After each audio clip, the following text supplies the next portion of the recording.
the camp of Liverpool, let's now go to Manchester City. They are doing some interesting business. They have signed Mateo Kovacic, £25 million from Chelsea.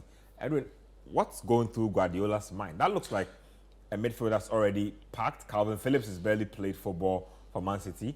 They're adding Kovacic to the team, and he's been injury-prone during his time at Chelsea. So what exactly is the thinking behind it? He has, and I think it's the injury started in the last couple of seasons.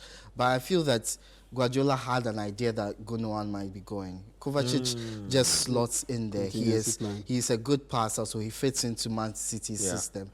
He's a carrier of the ball, so he's able to move forward with the ball, beat players on the dribble, go forward. What he lacks where Gundogan wins is the goal threat. But we've seen even with Croatia that Kovacic can score. He can strike He a can ball. strike a ball. Just doesn't score enough. He doesn't score enough. And I think this is where he takes his game to the next level under Man City, under Pep Guardiola.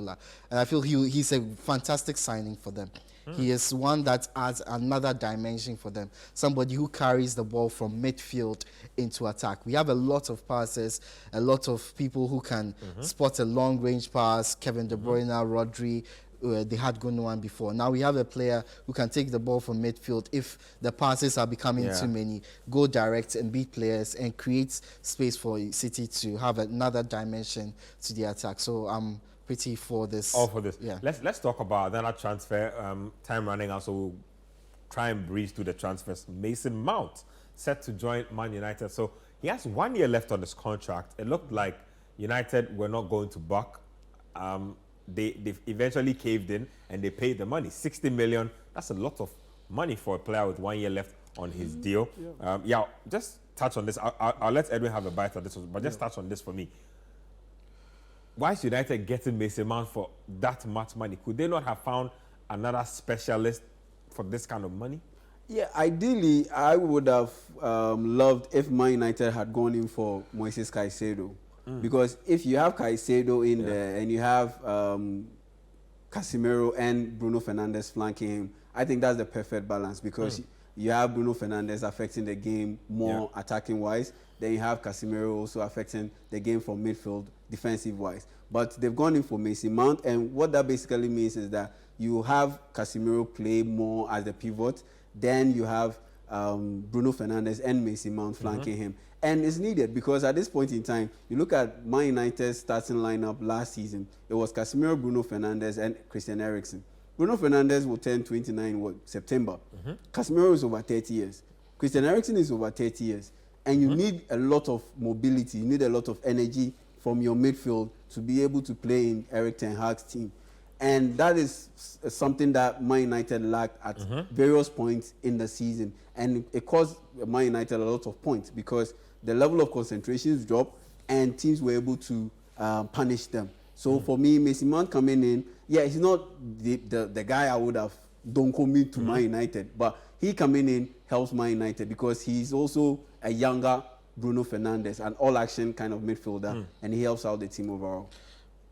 What's his best attributes? I mean, what can you get out of him specifically that Chelsea haven't gotten out of him, for United? I'm a huge Mason Mount fan, and I feel that Chelsea got the best out of him a couple of years ago. Everyone focuses... He was MVP for Chelsea, I Yes, think he was. He's been MVP back for Chelsea 2 times, and he was very instrumental in Chelsea's Champions League win. I feel that everyone talks about his ability to press. He works really hard, and he does. He will complement United's defensive efforts in midfield. He presses well. He tackles really well. He's an all-action guy, as Yao Mensah said. But one thing everyone overlooks is his technical ability. Mason Mount is actually a very good dribbler. He can pass well as well. He's a very good, he shoots really well.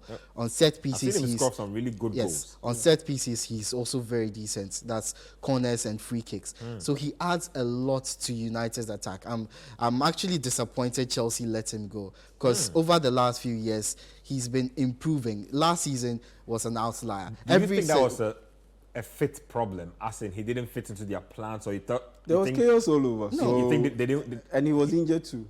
Oh, it's a money issue. Like, why would Chelsea let a player like that go? Well, especially with Kante leaving, exactly, and then also I think We just spoke about Kovacic also leaving. Zakaria also leaving. Well, the contract talks between Mason Mount and Chelsea went on for quite a while. Yeah. Before the World Cup, everything True. seemed to be True. going well. And then in February, things just got because a new manager came in.